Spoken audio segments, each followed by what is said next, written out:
मैं अरविंद राय और आज मैं फिर आया हूँ इकोनॉमिक्स के लिए विजय सर के पास। विजय सर राष्ट्रीय इंटरमीडिएट कॉलेज बाली में प्रवक्ता हैं और काफ़ी सीनियर प्रवक्ता हैं और इनके पढ़ाए हुए बच्चे काफ़ी सक्सेस हैं।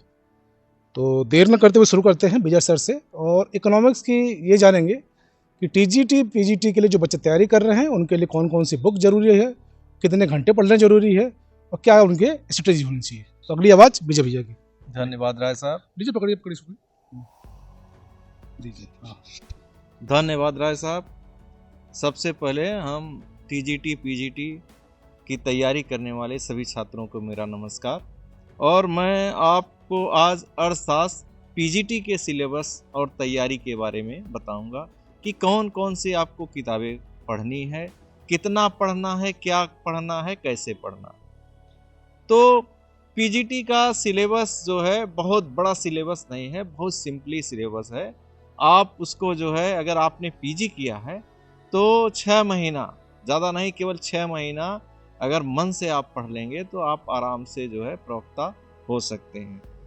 तो मैं सिलेबस के आधार पे आपको बताऊंगा। पहला टॉपिक है उच्च आर्थिक सिद्धांत। ये जो उच्च आर्थिक सिद्धांत है, जो व्यष्टि अर्थशास्त्र और समष्टि अर्थशास्त्र के हाई लेवल के सिद्धांत है, उसके बारे में बताया गया है। तो आप यशन लाल की किताब व्यष्टि अर्थशास्त्र की, यशन लाल की किताब समष्टि अर्थशास्त्र की पढ़ लीजिए। उससे लगभग सब चीज़ें मिल जाएंगी। अगर कुछ बच जाता है तो उसके लिए जो है आप दत्त एन सुंदरम की किताब पढ़ लीजिए। वैसे बचेगा नहीं, बहुत थोड़ा बहुत अगर लिमिट प्राइस आता है और फर्म के सिद्धांत, लिमिट प्राइस, फर्म के सिद्धांत, यही दो चीज़ें शायद नहीं है और उसको आप जो है दत्त एन सुंदरम की किताब से पढ़ लेंगे, वो भी आपको क्लियर हो जाएगा। इसके बाद जो है अर्थशास्त्र के सिद्धांत। तो अर्थशास्त्र के सिद्धांत में व्यष्टि समष्टि दोनों है। या व्यष्टि अर्थशास्त्र के सिद्धांत में व्यष्टि अर्थशास्त्र की किताब है, उससे आप व्यष्टि के सिद्धांत, जो समष्टि के सिद्धांत है वो समष्टि अर्थशास्त्र के सिद्धांत से आप पढ़ लेंगे, एकदम आपका पूरा तैयारी हो जाएगा। इसके बाद लोकवित्त का है सिलेबस। तो मुद्रा, एक किताब आती है मुद्रा बैंकिंग और लोकवित्त, उसी किताब से मुद्रा बैंकिंग भी मिल जाएगा और लोकवित्त भी मिल जाएगा। उसी किताब को आप पढ़ लीजिए, वह किताब आपके लिए पर्याप्त है। सार्वजनिक ऋण है, तो सार्वजनिक ऋण भी जो है मुद्रा बैंकिंग में है। जो सार्वजनिक ऋण और से संबंधित चीजें हैं मुद्रा बैंकिंग की किताब में है। इसके बाद मौद्रिक अर्थशास्त्र भी जो है उसी मुद्रा बैंकिंग की किताब में सारे सिद्धांत हैं। अगर कोई सिद्धांत नहीं मिलता है, वैसे मिल जाएगा, सारा का सारा मिल जाएगा। तो यमएल झिंगन की मौद्रिक अर्थशास्त्र की किताब आती है, उससे आप कुछ अगर बच जाता है तो उससे आप देख लीजिए। इसके बाद अंतर्राष्ट्रीय अर्थशास्त्र का सिद्धांत है, उसके लिए आप सुदामा सिंह की किताब, नई दिल्ली से किताब, नई दिल्ली पब्लिकेशन की किताब है, उसको आप पढ़ लेंगे तो सारी की सारी चीज़ें मिल जाती हैं। विदेशी विनिमय दर, वो भी जो है सुदामा सिंह बैस की किताब में ही मिलेगा, उसको भी आप पढ़ लीजिए। इसके बाद आर्थिक विकास एवं भारतीय अर्थव्यवस्था, आर्थिक विकास एवं भारतीय अर्थव्यवस्था के यशन लाल की नियोजन और विकास के नाम से, भारतीय नियोजन और विकास के नाम से किताब आती है। उसमें जो है सारी की सारी चीज़ें मिल जाएंगी। जो चीज़ें नहीं मिलती हैं भारतीय अर्थव्यवस्था सर्वेक्षण और विश्लेषण के नाम से यशन लाल की किताब आती है, उससे मिल जाएगा। और इसी में थोड़ा सा सांख्यिकी का पार्ट है, सांख्यिकी और जो है अर्थशास्त्र का जो लागत और मूल्य के जो गणितीय अर्थशास्त्र है उसकी व्याख्या की गई है। तो उसके लिए जो है यशन लाल और यस के चतुर्वेदी की किताब आती है, उससे आप लोग पढ़ लीजिए। सारे के सारे सिलेबस मिल जाएंगे आपको। और अलग से आप भारतीय अर्थव्यवस्था की और अच्छी तैयारी करना चाहते हैं तो जो है अनअकैडमी पे जो है मधुकर कोटवे पढ़ाते हैं, और उनका जो है भारतीय अर्थव्यवस्था का वीडियो आप देख लीजिए। OIS UPSC लेवल का पढ़ाते हैं, लेकिन जो है PGT के सारे क्वेश्चन आप उससे आप कर पाएंगे। 43 वीडियो है, आप 2 बार उस वीडियो को देख लीजिए, सारे के सारे जो है भारतीय अर्थव्यवस्था के सारे क्वेश्चन आप कर लेंगे और आप 4 से 6 घंटा डेली पढ़ के 6 महीने में आप जो है प्रवक्ता PGT की परीक्षा निकाल सकते हैं।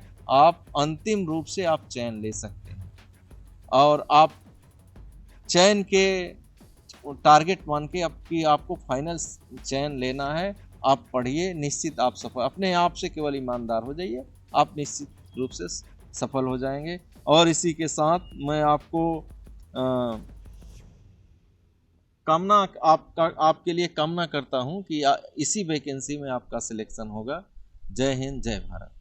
भैया जैसे आजकल जो लड़के पूछ रहे हैं, क्या शॉर्टकट का उपाय है कि लंबा ही पढ़ना पड़ेगा? शॉर्टकट उपाय है, लेकिन क्वेश्चन हमेशा बदलते जाते हैं। जो क्वेश्चन पूछा गया होता है बार बार पूछा जाता, जैसे 10 साल हो गया, लगभग 10 पेपर हो गए TGT PGT के, तो उसमें से आपको 50-60 जो अनसाल पेपर है 50-60% क्वेश्चन मिल जाएंगे, लेकिन 50-60% से आपका सिलेक्शन नहीं होगा। आपका सिलेक्शन होने के लिए आपके 80-90% क्वेश्चन होने चाहिए, यानी कि 100 से 115-20 क्वेश्चन अगर आप PGT में करते हैं तो आप सिलेक्शन लेंगे। इसलिए आप जो है सिलेबस के अनुसार पूरा पढ़ें, ये नहीं कि 10 साल का अनसाल पेपर पढ़ लेंगे तो आपका सिलेक्शन हो जाएगा। उससे आप 60-70% क्वेश्चन कर सकते हैं। आप हो सकता है रिटन क्वालिफाई भी कर लें, लेकिन इंटरव्यू आपकी हाई मेरिट नहीं होगी तो इंटरव्यू में जब रिटन और इंटरव्यू का नंबर जोड़ के आपका बुरा रिजल्ट बनेगा तो आप मेरिट से बाहर हो जाएंगे। इसलिए पूरा किताब पढ़िए और 90% 80 से 90% 95% क्वेश्चन करेंगे, तब आपका जाके फाइनल सिलेक्शन होगा। इसलिए आप किताब जरूर पढ़ें, केवल अनसाल पेपर या जो है क्वेश्चन पढ़ने से आपका काम नहीं होगा, पूरा सिलेबस पढ़िए। अच्छा भैया, जैसे हमारे साथ कुछ बच्चे में जुड़ी हैं, क्या वो घर पे रह के तैयारी कर लेंगे तो हो जाएगा? एकदम निश्चित ही घर पे रह के तैयारी कर सकती हैं, घर से सारा काम। आजकल ये ऑनलाइन का ज़माना है, ठीक है, कहीं भी कुछ भी आप जो है गूगल की वेबसाइट है उस पर जो है जाके आप खोज लीजिए, सब मिल जाता है, आप पढ़ ले सकते हैं आराम से, उससे सफलता ले सकते हैं। तो कुछ भैया अपने टिप्स बताइए जो नए बच्चों के लिए। नए बच्चों के लिए ये टिप्स है कि जो नई जो है भारतीय अर्थव्यवस्था संरक्षण और विश्लेषण की किताब आती है, वो हर साल की किताब आपको, जैसे इस साल आपको तैयारी कर रहे हैं तो बजट ये पास हो रहा है, बजट पास होने के तुरंत बाद जो है यशवंत लाल की सर्वेक्षण और विश्लेषण की किताब आती है, उसको आप ले लीजिए। तो जो नई चीज़ें हैं वो उससे हो जाएंगी, और जो सिद्धांत और व्यष्टि समष्टि मौद्रिक अर्थशास्त्र सब सारी चीज़ें जो है आपको जो है किताबों से मिल जाएगा, तो सारा चीज़ आपका कंप्लीट हो जाएगा, घर से ही कंप्लीट हो जाएगा। और जो चीज़ अगर नहीं मिलती है, कोई आंकड़ा नहीं मिलता है, तो गूगल पे विकिपीडिया सबसे अच्छी उसकी वेबसाइट है, विकिपीडिया पे खोजेंगे तो सारी चीज़ें जो आंकड़ा है वो आराम से मिल जाएगा, उससे आप पढ़ के आप आराम से सफलता ले सकते हैं। तो ये थे हमारे विजय सर, और विजय सर के बारे में मैं आप लोगों को बता देता हूँ, ये 3 बार तो नेट क्वालिफाई हैं और काफ़ी सीनियर प्रवक्ता हो, इनके पढ़ाए हुए बच्चे आज काफ़ी जगह सक्सेस है। तो इसलिए मैं यहाँ पे आया था कि ये भैया टीचर के साथ साथ एज एक बेस्ट एजुकेटेड भी हैं, तो जिससे आप लोगों को हेल्प मिलेगी। और एक भैया लास्ट क्वेश्चन ये है कि हमारे जो दर्शक हैं उनके लिए आप क्या कहेंगे? हम दर्शकों के लिए यही कहेंगे, मन से पढ़िए, ईमानदारी से अपने आप से आप ईमानदार हो जाइए, आप निश्चित ही सफल हो जाएंगे। अभी कंपटीशन इतना नहीं बढ़ गया है कि जो है आपको सफलता नहीं मिलेगी।